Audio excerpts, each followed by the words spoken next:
Hi guys, this is not a comprehensive video, mostly because I live too far from any desert area to demonstrate xeriscape gardening, and perhaps so do you, limiting us to container gardening.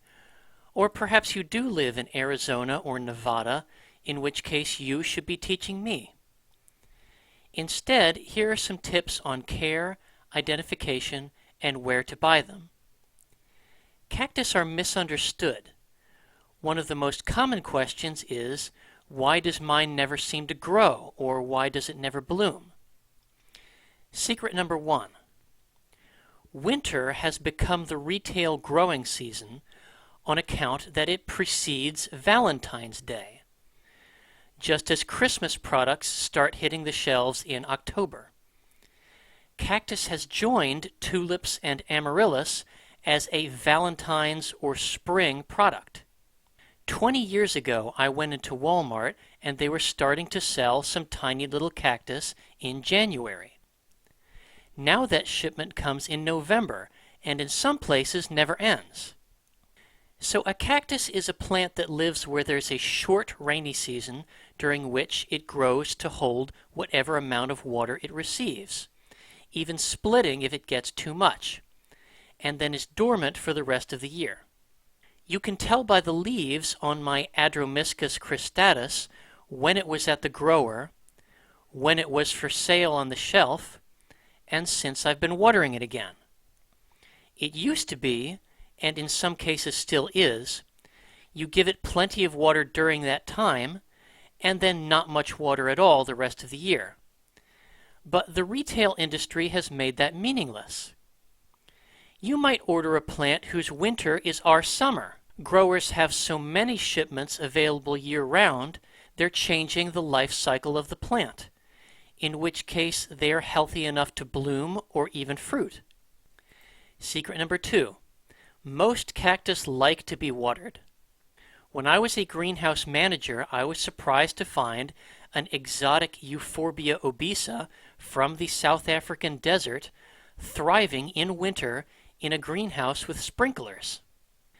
So all cactus and succulents you see for sale are either a generally hardy and forgiving plant or a plant with special needs. Masems are one such plant that are hydrophobic. Water represents rot and poor health. So how often should you water them? First, you may be able to tell by its appearance. A cactus with new growth is absorbing water.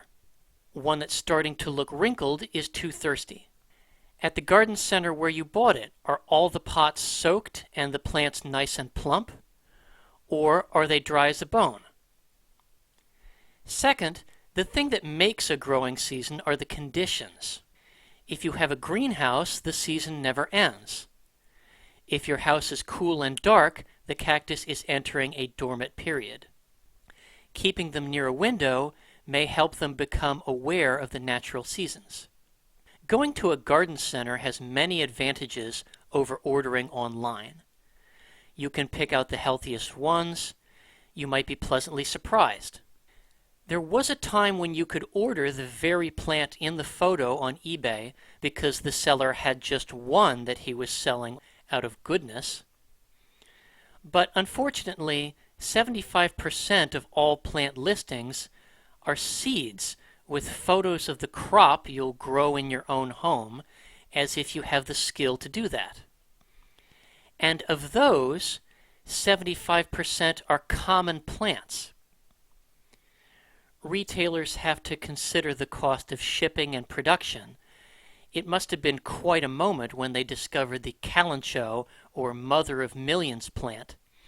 It certainly is its namesake.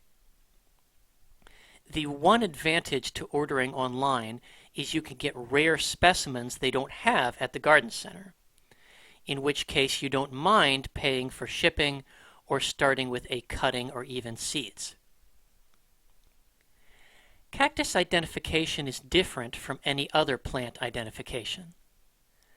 Of the three plants here, one of them grows into this, one becomes this, and one turns into this. Species identification occurs in the wild based on the flower and the adult plant.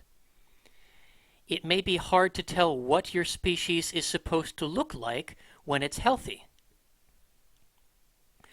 Your one advantage is there is a limited number of popular species with a lot of listings and photos.